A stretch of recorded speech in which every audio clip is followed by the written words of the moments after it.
Assalamualaikum warahmatullahi wabarakatuh. Saya Alisa Julianti. Di sini saya akan mempresentasikan tentang Rickettsia. Rickettsia ada dua, Xenophilicia chiopsi dan Murin typhus.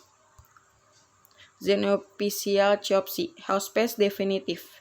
Xenophilicia chiopsi betina, housepest perantara, tikus dan anjing. Penyakit Rickettsia pers. Xenophilicia morfologi chiopsi, tidak bersayap, kaki sangat kuat dan panjang, berguna untuk meloncat, mempunyai mata tunggal, tipe menghisap dan menusuk, segmentasi tubuh tidak jelas, batas antara kepala dan dada tidak pas, rektoparasit pada hewan berdarah panas, mamalia, burung, dan lain-lain. Ukuran kurang lebih 1,5 sampai 3,3 mm. Metamorfosis sempurna. Cara infeksinya melalui kontaminasi feses infektif yang masuk melalui inkolasi kulit, baik melalui endapan feses, pinjal di lokasi gigitan, atau kontaminasi kulit yang rusak, atau luka dengan feses atau membran mukosa. Penghirup feses pinjal infektif Rickettsia typhi tetap dapat menular dalam feses kering pinjal selama 100 hari. Selain penularan dari pinjal infektif ke manusia, penularan juga dapat terjadi antara pinjal yang terinfeksi dapat ditularkan ke banaknya atau larva. Siklus hidupnya. Pertama itu dia dari telur. Telurnya itu dia itu bertelur dari 300 sampai 400 butir selama hidupnya.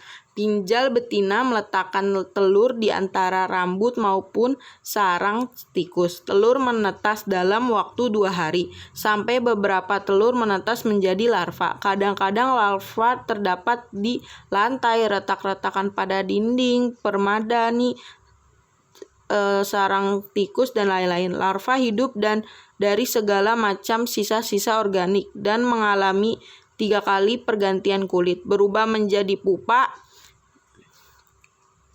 Lalu dalam waktu 24 jam pinjal udah mulai menggigit dan menghisap darah.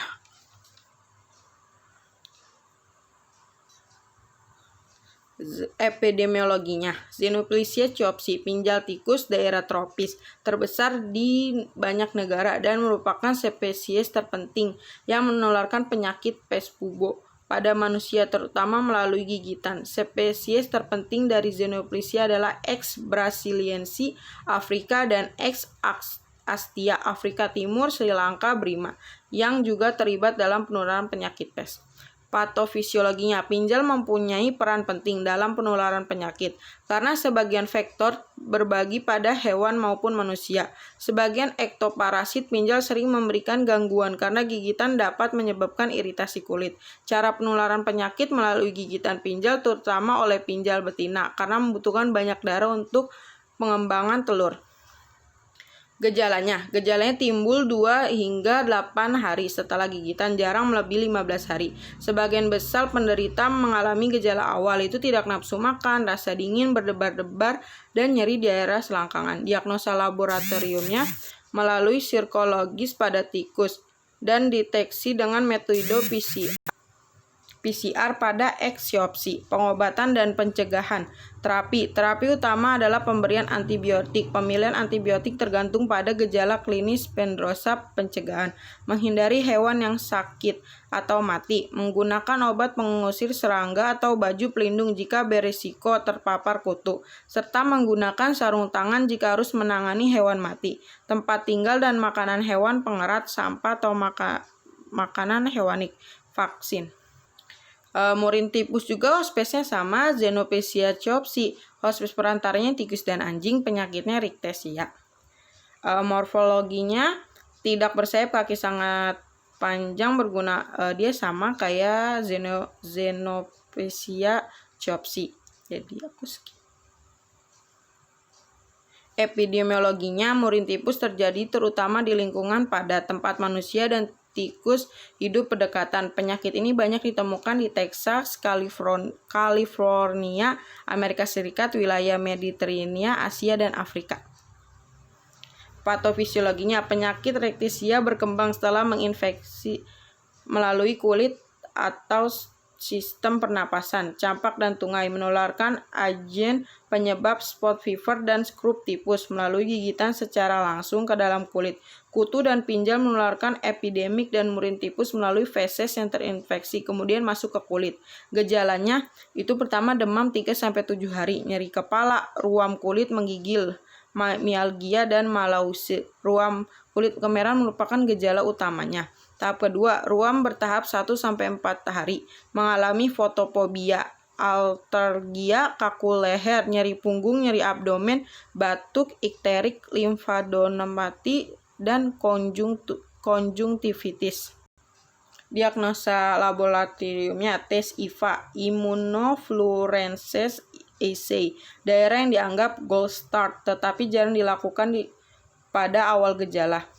Filter terdeteksi oleh IFA pada 50% pasien di akhir minggu pertama gejala dan hampir seluruh pasien setelah 2 minggu. Pada pemeriksaan laboratorium dapat ditemukan adanya trombositopenia, leukopenia, dan hiponatremia ringan, peningkatan enzim hati, transamenia ringan, dan peningkatan lakte dehidrogenase. Pencegahan dan pengobatan. Meminimalkan panjaan vektor dengan membatasi kontak hewan, pengerat, dan kutu. Menjaga kebersihan diri menggunakan insektisida untuk menurunkan populasi. Hewan pengerat 4,5 dedaunan dan semak-semak harus dipangkas agar tidak menyediakan tempat perlindungan bagi hewan pengerat dan kucing liar. Tirai jendela harus dipasang untuk mencegah hewan masuk ke dalam rumah. Sumber makanan yang bisa mendorong hewan liar masuk ke rumah seperti tempat sampah terbuka, kaleng, makanan yang jatuh, dan makanan hewan peliharaan sebaiknya dibersihkan. Studi kasus. Indonesia merupakan negara epidemis rictossiosis. Di kota-kota besar seperti Jakarta dan Kota Semarang pernah ditemukannya adanya antibodi Rickettsia typhi pada manusia. Populasi tikus yang tinggi di Kota Semarang memungkinkan terjadinya penularan rictossiosis. Rictossiosis disebabkan oleh Rickettsia spp yang ditularkan melalui ektoparasit tikus. Sistem surveillance rictossiosis di Kota Semarang belum ada sehingga adanya infeksi R. typhi pada pinjer tikus menjadi tidak terlaporkan. Tujuan dari penelitian ini untuk mendeteksi keberadaan R. typhi pada pinjal tikus di Kota Semarang. Pinjal diperoleh dari tikus yang tertangkap dengan metode live trap di beberapa lokasi Kota Semarang pada bulan April sampai November 2016.